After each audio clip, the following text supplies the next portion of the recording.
আজ আমি এসেছিলাম বগুড়া জেলার শিবগঞ্জ থানার আটমল ইউনিয়নে এক অপূর্ব গ্রাম সাদুরিয়ায়। ড্রোন যখন আকাশে ওঠে তখনই সামনে ধরা পড়ে গ্রামটির অপরূপ দৃশ্য।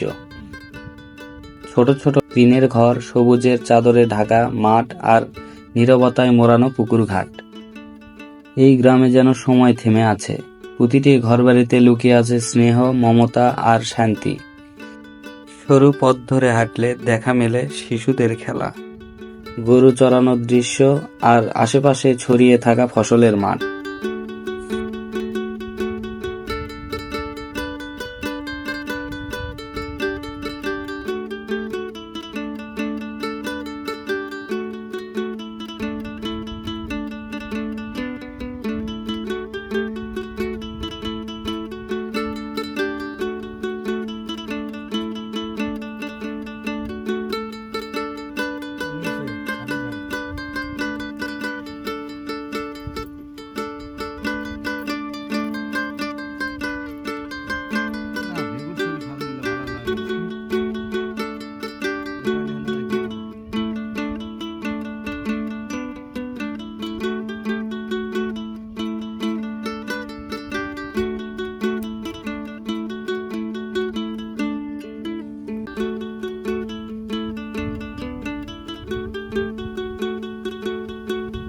সবচেয়ে ভালো লাগলো গ্রামের পুকুর ঘাটগুলো।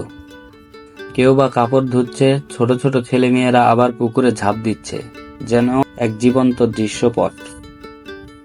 গ্রামের মানুষের জীবন খুবই সাধারণ, কিন্তু তাতেই যেন প্রাকৃতিক শান্তি লুকিয়ে আছে।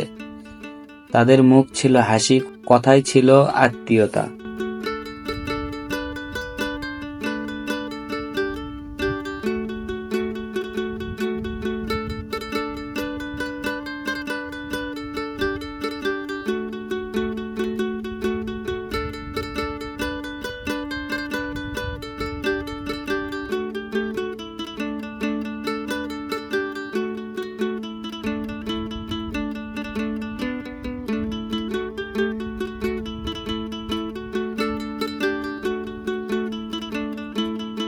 অবশেষে আমি গেলাম একটি সুন্দর মাদ্রাসায়। খুব পরিপাটি পরিবেশ, ছেলেমেয়েরা পড়াশোনায় ব্যস্ত।